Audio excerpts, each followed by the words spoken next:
Isang maganda at mapagpalang umaga po sa ating lahat. Ngayong umaga kami po sa tanggapan ng ating butihing alkalde Francisco Isko Moreno Dumagoso ang siyang maumuna sa seremonya ng pagtataas ng watawat.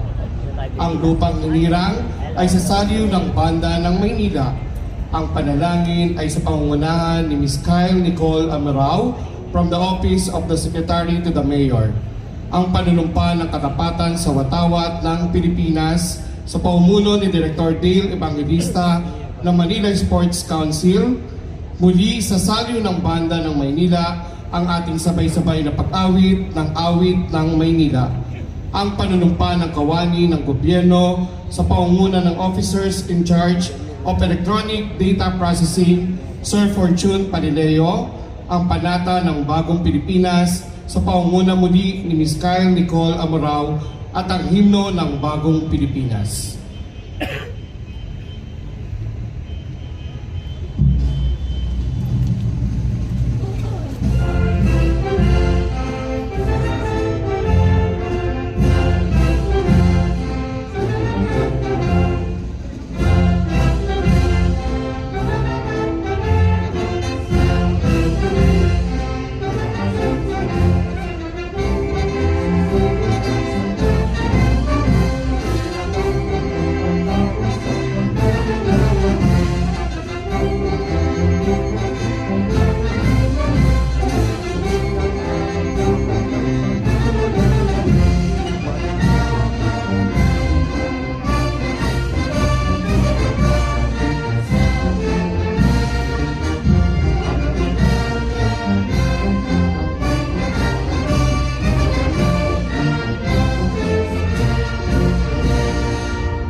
Makapangyarihang Diyos, sa pagsisimula ng aming gawain at sa paggalang ng aming watawat, aming iniaalay sa iyo ang araw na ito. Gabayan mo kami sa aming mga gagawin, bigyan mo kami ng karunungan, lakas at katapatan upang magampanan namin ng maayos ang aming mga tungkulin. Naway manaig sa amin ang pagkakaisa, disiplina at paggalang, at maging tapat kami sa aming bayan, sa aming kapwa at sa aming mga responsibilidad. Ilayo mo kami sa anumang kapahamakan at punuin mo ang aming puso ng mabuting hangarin. Ang lahat ng ito ay aming hinihiling sa iyong banal na pangalan. Amen.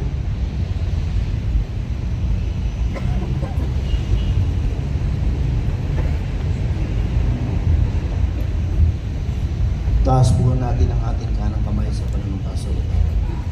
Ako ay Pilipino, buong katapatang nanunumpa sa watawat ng Pilipinas at sa bansang kanyang sinasagisay, na may dangal, katarungan at kalayaan na pinakikilos ng sambayan ng mga Diyos, mga tao, makakalikasan at makabansat na bayan.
muli ang kanang kamay para sa panunumpa ng kawani ng gobyerno. Ako ay kawani ng gobyerno. Tungkulin ko ang maglingkod ng tapat at mahusay. Dahil dito'y ako'y papasok ng maaga at magtatrabaho ng lagpas sa dakdang oras kung kinakailangan. Magsisilbi ako ng magalang at pabilis sa lahat ng nangangailangan. Pangangalagaan ko ang mga gamit, kasangkapan at iba pang pag-aari ng pamahalaan. Magiging pantay at makatarungan ang pakikitungo ko sa lumalapit sa aming tanggapan. Pagsasalita ako laban sa katiwalian at pagsasamantala, hindi ko gagamitin ang aking panunungkulan sa sarili kong kapakanan. Hindi ako hihingi o tatanggap ng suot. Sisikapin ko madagdagan ang aking talino at kakayahan upang ang antas ng paglilingkod sa bayan ay patuloy na maitaas. Sapagkat ako'y isang kawani ng gobyerno at tungkulin ko ang maglingkod ng tapat at mahusay.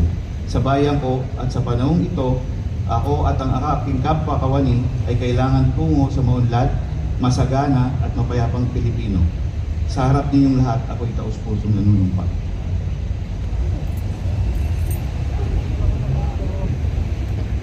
Panatilihin pong nakataas ang kamay para sa panata sa bagong Pilipinas. Bilang isang Pilipino, buong pagmamalaki kong isa sa buhay ang bagong Pilipinas. Buhay sa aking dugo ang lahing dakila, magiting at may dangal. Palaging dadalhin sa puso, isip at diwa ang aking pagmamahal sa kultura at bayang sinilangan. Kaisa ng bawat mamamayan, iaalay ko ang aking talino at kasanayan sa pagpapaunlad ng aking bayan. Taglay ang galing na naaayon sa mga pangdaigdigang pamantayan. Magiging instrumento ako sa pagsulong ng kagalingan, karunungan at kapayapaan. Makikisa at makikihalahok ako sa mga adikain ng pamahalaan dahil ang kaunlaran na hindi lamang responsibilidad ng iilan. Isusulong at pangangalagaan ko ang karangalan, kalayaan at interes ng aking bayang minamahal. Bilang Pilipino na may pagmamahal, pakialam at malasakit, hindi makasarili kundi para sa mas nakakarami. Tatahakin ko ang landas tungo sa isang bagong Pilipinas.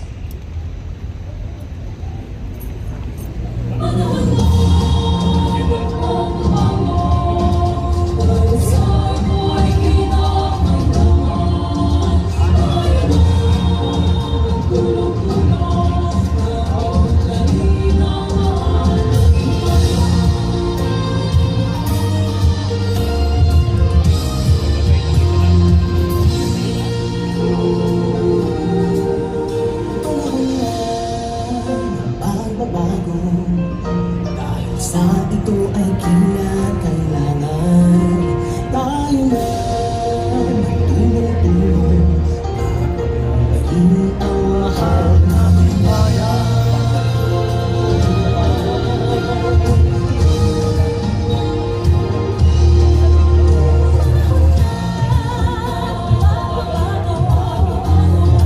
Ayos ang mga dapat ayusin. Dapat na maging tungkulin.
upang ipahayag ang kanyang mga mensahe at upang ipakilala ang ating punong lungsod. Ibibigay ko po sa inyo ang ating Secretary to the Mayor, Sir Manuel Natnet Sarcal.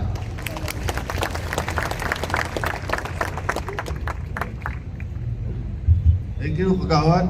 Good morning po sa inyong lahat. Happy New Year. Ngayon kayo ko lang napansin, tatlo pala sinusumpa natin. Naalala ko tuloy yung kanta, pasumpa-sumpa ka pa. Anyway, the office of mayor po is 6 po yung under ng office namin. Ano? Yung MASCO, EDP, Peso, PLEP, CDIS, at saka Office of the Senior Citizen. For the last 6 months, we have achieved a lot. MASCO from number 84 ang ating pong mga atleta, number 5 na tayo ang lungsod ng Maynila. Ang OSCA, we have served at nakapagpatligaya po tayo ng mga senior citizens. Over 200,000 of them na nabigyan ng insure at nabigyan po ng kanilang mga allowances. Yung CTI, yung peso, nakapagbigay po tayo, ilan ang ating napagbigay na trabaho. Yun lang, wala yung peso. Absent? Yun. Anyway, ang CDIS, which is for the longest time, hindi ho masyadong nare-recognize, but now, they're handling the action center that we have launched, the mayor has launched last December. At dito po, nakuha natin, ito ho ang may dahilan kung bakit po naibigay din natin yung allowances na hindi naibigay for the last 4 months, yung health emergency allowances of over 2,000 na mga volunteers po natin sa COVID. Dahil po sa CDIS for 4 years, hindi ho naibigay. At sa panahon po ni Orme, nung nalaman po niya na hindi binibigay, binigay po kagad yan noong December. Ano po ba? At sa maraming. But all of these achievements ay hindi ho mahalaga para sa akin. Ang mahalaga are the people behind those achievements. Ang OSCA po, talagang ang OSEC, or the mayor, hindi mo alam to, pero nung umpisa natin pagpasok natin, pinag-uusapan ko yung Office of the Secretary to the Mayor, kung po pwede, ay huwag muna silang mag-charge ng overtime dahil for austerity measures. At readily pumayag po yung mga empleyado natin sa Office of Secretary to the Mayor. Kahit po Sabado, nagtatrabaho po yan at walang payment. Kaya kailangan ho dito palakpakan ho ito dahil ito ho ang gumagawa ng payroll ninyo. Kaya ho mabilis lumalabas yung payroll ninyo dahil yung ating mga empleyado sa OSEC at para po mabilis na natin mapirmahan. Anyway, all of this, lalong na ho yung Office of the Mayor. Asan si Weng? Wala si Weng yata. Birthday ni Weng eh. Happy birthday, Miss Weng! Yan po, hanggang Sabado, Linggo, hanggang madaling araw nagtatrabaho po yan para po sa inyo, para po sa ating serbisyo sa lungsod ng Maynila. But I'm sure these are all inspired by one person. Yung pong nagbigay sa atin ng inspirasyon, ang tunay na may malasakit sa lungsod ng Maynila. Balakpakan po natin. Yorme Francisco Isko Moreno Dumaguez.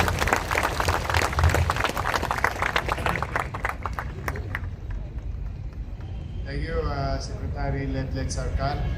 Sa inyong lahat, good morning! Good morning! Isang magandang umaga sa ating Vice Mayor, mga konsehal, department head at sa ating mga kapwa-kawani na naglilingkod sa bayan. Unang araw ng taon, mukhang masarap humiga, haba nung bakasyon. But I am today still grateful to God Salamat sa Diyos na itawid natin ang 2025. Sa atin, sa buhay natin, marami tayo naging pagsubok personal sa 2025. No? Malamang, yung iba naman sa inyo, mga pastel, temang personal sa bahay, sa mga wala pang jowa, mayroon pang 2026 na naghihintay sa inyo. Panahon na ng pagbabago.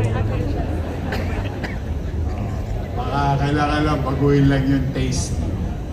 But keeping aside of all those challenges, economic and personal sa bawat buhay natin, awa ng Diyos, ito tayo may bagong taon na kakarapin. Na maaari ding magbigay sa atin ng pagsubok, pero maaari ding magbigay sa atin ng blessings.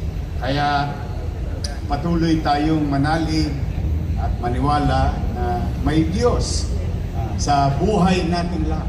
Hindi lang sa ating mga Pilipino, but bilang tao na there will be God alongside with us through the course of our life.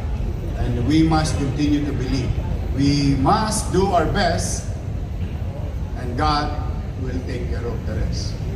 Kaya sa 2026, hangad ko na sana'y lahat kayo maging malusog. Dahil kailangan ko kayo lahat. Kailangan tayo magtulong-tulong upang paglingkuran ang ating mga kababayan. Salamat sa kanila, sa taxpayer. Nairaos natin ang maraming bagay. At marami pa tayong bagay na kakarapin. At hindi na yan kaila sa mga nagdaang buwan. Ay, kayo rin naman sa inyong kanya-kanyang opisina, nagdadaan sa inyo ang mga papel. Alam ninyo ang totoong sitwasyon. But I am hopeful that 2026 will bring prosperity to the people of Manila and to our city government. Yung makatikim tayo ng maliwalas sa pananalapi. Rest assured, through your financial team of the city government, we will continue to be efficient in terms of collection and effective in terms of expenditures. Pipilitin natin maging masinop at maging epesyente sa pagkasta. At pumanatag kayo hanggat kaya natin kung ano ang marapat para sa inyo at may mga obligasyon pa ang syudad na para sa inyo ay kayo ay top priority naman sa ating lungsod ng Maynila. So muli, ako naman yung humihiling. Hinihiling ko lang sa inyo ay maglingkod tayo ng maliwalas sa ating mga mamamayan. Without them, there is no us. Our existence is through our people. Kaya marapat lamang na kung tayo ay nabubuhay dala ng pagtitiwala ng tao sa pagbibayad nila ng kanilang obligasyon, siguro hindi naman masama o bagay lamang na maglingkod tayo ng tapat, maayos, at huwag niyong ipagdadamot ang mapuputi ninyong ngipin. Lagi tayo ngingiti sa ating mga pinaglilingkurang mamamayan.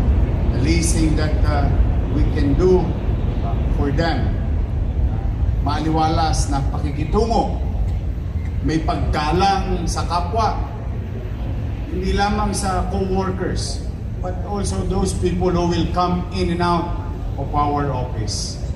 We must give them initial at marapat na respeto kapag sila'y tumungo sa ating kanya-kanyang opisina. Whether magbabayad, may isasangguni o hihingan ng tulong. Dahil wala namang pupunta sa City Hall nang walang kailangan. Bibihira. Except on a particular season wherein pupunta sila City Hall, mabiyahe sila, matatraffic, mag-aantay sa mahabang pila, para magbayad pa ng buwis. Just imagine that. But kaya ako'y nakikisuyo, maglingkod tayo ng may kababaang loob, may pagmamalasakit sa kapwa, at may paggalang sa kapwa at bawat isa. So muli, good luck. Thank you very much sa inyong lahat sa nagdaang 6 na buwan ng administrasyong ito. Naitawid natin ang City Hall at mamamayan ng lungsod ng Maynila. Sa tulong ninyong lahat, across the city, tingin ko, makakaraos tayo ulit. And I'm hoping, and help me pray, hoping for a safe city, progressive city, peaceful community. Yan lang isama nyo na rin sa panalangin ninyo. Muli, sa aking mga kapwa naglilingkod, mga kababayan, pumanatag kayo, pipilitin kong maging mainam at masinop sa lahat ng bagay. Sa aking mga samahan sa Office of the Mayor, pasensya na kayo. Totoo po yung sinabi ni Letlet. Kung minsan kasi kahit Sabado, kahit Linggo, nawawala sila ng choice. Alam nyo bang request na lang nila sa akin kumisan? Sana daw pagka Sabado, huwag na daw muna akong pumasok kasi para makapaglaban naman daw sila. That's the truth of the matter. But sabi ko nga, no, we have to, pasensya na kayo, we have to catch up of lost opportunities. But I'm grateful, palakpakan naman natin mga sasakripisyo sila. Ganon din, noong itong holiday, pumapasok yung city treasurer o yung business permit. Those who are doing special, going beyond, thank you very much sa inyong lahat. So mga kapwa kawani, good morning! Good morning! Happy New Year! Happy New Year! Happy ba kayo? Yes! Sabi nga nung isang sumalangit na, gusto ko, happy ka. Gusto ko lagi kayo maging masaya. Basta lang, steady lang kayo dyan sa Gedli. Magbubuti ako. Magandang umaga sa inyo at pagpalain nawa kayo ng buong may kapal. Manila! God first. Thank you. Maraming salamat po, minamahal namin Alcalde Francisco Isko Moreno Dumagoso.